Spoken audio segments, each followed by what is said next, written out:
How's it going? I'm Jake with AgriLand FS. Today we're going to go through the Class A in-cab inspection with the air brake test. First things first, you're going to start off, find your key, stick the old key in the ignition here. Before you turn it over and fire up the truck, you turn it all the way to the right to the accessory on position. We're looking for two things. One, check engine light turns on, turns off. ABS light turned on, turned off. I also noticed that all my gauges have swept. And I'm also making an observation that my primary and my secondary air tank both have a cutoff indicator that shows as 125 PSI. So my tractor right here, the air tanks will cut off air pressure at 125, meaning it'll no longer build pressure beyond that. And when it does, there's a check valve on the bottom side of my air tanks that will relieve that excess pressure. So now that I've gone over those lighting indicators, I'm gonna go ahead and clutch in, make sure I'm in neutral, brakes are all set. I'm gonna fire the truck up. Once you've got your truck on, there's a couple other things for lighting indicators that we have to cover. First thing is your left turn signal, and you're making sure that these lights are showing up on the dash. My right turn signal, my four-way hazards, my four-way flashers. I'm gonna check, make sure my low beam headlights turn on, and also that my high beam indicators turn on as well. And they did. From that point on, I like to turn my truck off. I also like to mention too that I noticed that there's no depth gauge on my truck and that this truck is not equipped with depth. So now that I've covered my lighting indicators, the next thing I'm going to do is actually ask the examiner that when we're done with this in-cab inspection, if they would please help me check all of my external lights. This light check will be directed by myself, the tester, and I'm just going to go through all my lights like I just did a moment ago, except I'm going to have that examiner outside verifying that all my cab lights, marker light, all my lights are working on the front side of my tractor, and then also on the rear end of my tractor and the very rear end of the trailer. So that's important that you ask the examiner to help you with this, and that portion of the test you are leading the light test. So next thing we're going to jump into, we're going to shift on over. We have some emergency equipment. So I got a handful of spare fuses here that fit my truck. I have a fire extinguisher that is down here that is charged, secured, and also up to date. I've also got 3 emergency road triangles here, and I'm going to use those if I'm on the side of the road for more than 10 minutes or if I anticipate being on the road for more than 10 minutes. If I'm on a 2-lane road, I'm going to put 1 up front, I'm going to put 2 behind me. If I'm on a 1-lane road, a one-way, or an interstate, I'm going to put all 3 of those traffic triangles behind me because I shouldn't have any traffic coming at me. So those are my 3 emergency equipment items there. The next item we're going to go through, I'm going to hit real quick on my wipers and my washers. And it's as simple as pressing in this wash button here. Press and hold. Wait for your wipers to engage. Wait for the fluid to spray. There you go.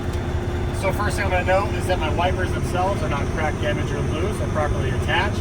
I've got the proper material or proper contact on my wipers, making contact with my windshield. And then also that the fluid sprayed as it should. So the pump's working. Everything's working like it should. The next item I'm going to talk about is going to be my windshield and my traffic monitoring devices. So my windshield and all my glass inside of my tractor is not cracked, damaged, or loose. There's no obstructions. I have no rock chips. All my weather stripping or seals are all intact. No abrasions, bulges, or cuts. And of course, they're not leaking. My traffic monitoring devices, also known as my mirrors, are properly attached, not cracked, damaged, or loose. And I'm talking my fender mirrors, and I'm also talking my side cab mirrors. They're also, it's important to note that they're adjusted to me, the driver. Once I've done that, I'm going to dump right back down here into my climate control. And I want to test 2 things. I want to, 1, make sure that my defroster is going to work. We live in Iowa. It's critical that our defroster works. If you put a piece of paper over your vents, you'll be able to tell if it's working as well. That's a nice little light hack. Once I verify that my defroster works, now I'm going to make sure that my face vents and also my floor vents are working. So I reach up here, wait a couple seconds for it to recirculate.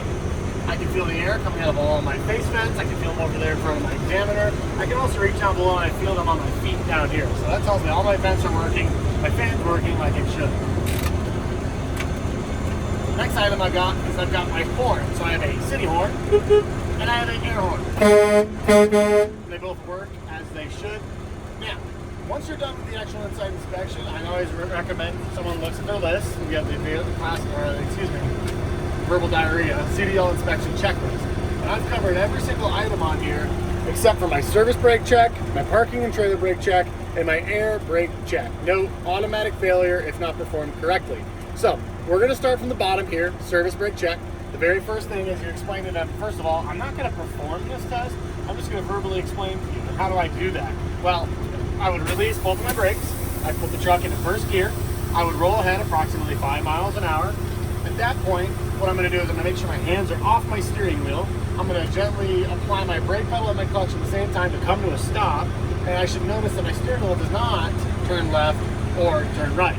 If it were to do that, that indicates to me that I've got an issue with the service brake somewhere on this truck, and I need to make sure I do some further investigation on that brake pedal. So that's the service brake check. Again, as you notice, I didn't actually perform it. I just have to explain how would I do it. The next test, if we're referring to the sheet, and this is very important, my parking and trailer brake check. So if you're working with Jake and Jake, which is me and this guy, we actually perform this. We call it the tug test. That's where you're going to test and pull or tug against one of these set brakes. So in this scenario here, I've got my trailer air supply supplied, and I've got my tractor's parking brake applied. That means I'm going to put it in first gear. I'm going to gently let off my clutch. I'm going to feel resistance telling me, yep, my brakes are working. There you go. You can probably see the camera shaking a little bit. We're rocking the boat, baby. We're going to go ahead and flip that. I'm going to set my trailer brake. I'm going to release my tractor. I'm going to repeat the same exact step. All the way down, first gear, slowly let off my clutch, rock the boat, baby. There you go, rock the boat, baby. That was a little tough, my bad. So the next step, most people's knee-jerk reaction is going to be to setting that tractor brake. But we're about to perform the big air brake check. And one of the very first steps you want to make sure you're setting up is releasing that trailer brake. The very next important step for your air brake test is that you turn the truck off, but your key should be all the way in the right. And you'll know that you're all the way to the right when you hear this annoying buzzer. There you go.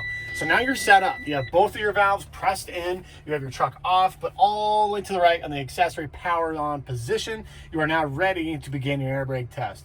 One thing I always like to do before I start this test, I know I said it at the beginning of the video, but both of my primary and my secondary air tanks cut off at 125 PSI. Again, what that means is once my air pressure exceeds 125 PSI, there is a check valve on the bottom side of my air tank that's going to release excess pressure until I'm beneath 125 PSI. So I just want to make that abundantly clear to my examiner that I know what I'm talking about and I know where my air pressure is going to build up to on my particular tractor trailer. So moving on, first test is the leak test. There's an acronym that'll be helpful for you guys to memorize. LFD, leak, fan, dump. My leak test, it's a very simple test. With my tractor brake and my trailer brake, or I said that backwards, both of those brakes released, I'm going to press and hold on my brake pedal for 60 seconds. I should not lose more than 4 PSI, and I need to ask my beautiful examiner over here to start a timer for 60 seconds. Mr. Doty, would you please be so kind as to starting a timer for 60 seconds? Sure. So I'm going to hold this thing here for 60 whole seconds. This is also a good moment where you could point out your cutoff on your air pressure on your air tanks if you haven't already set it. So use this awkward moment as a time to go, did I say anything about the cutoff on my truck? And if you don't think you did or you can't remember, you're not sure, say it again. So Mr. Doty, if I didn't tell you earlier, both my air tanks cut off at 125 PSI. That's when my truck will start to relieve excess pressure. So leak check's done. Mr. Examiner, I did not lose more than 4 PSI. We're gonna go ahead and start with the F test, which is the fan test. My fan test consists of me feathering my brake pedal down to 40 to 60 PSI, at which point there should be an annoying buzzer that comes on, and then also a red light just to the left of my fuel gauge. Again, it's a fan test, feather test. You choose the word, doesn't bother me. Just remember, leak, fan, dump. So for all purposes, I'm going to fan my brake pedal down to 40 to 60 PSI, at which an alarm and again, a red light will pop up on my dash. Wait till it's solid. There you go. There's the light. There's the buzzer. Fan test completed. If I'm losing air while I'm going down the road, now my truck, my system is now alerting the driver, hey buddy, you're losing air. You need to pull over quickly. Otherwise, the dump test will show us what will happen. So the dump test, I'm going to dump the air out of my tanks down to 20 to 40 PSI, at which point both of these valves must pop out.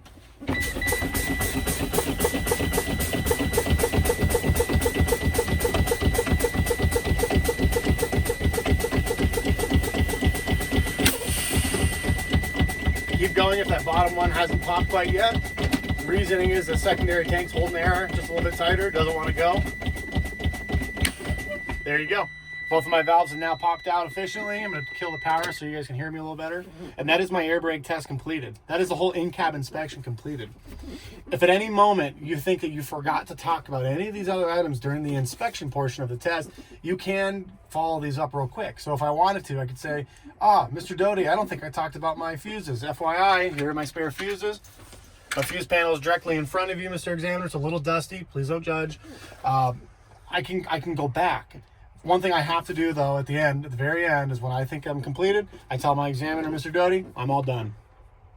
So that is the in-cab inspection. Thank you guys for watching. Stay tuned for the outside from Mr. Doty here. He'll bless you guys with his outside inspection. So thank you.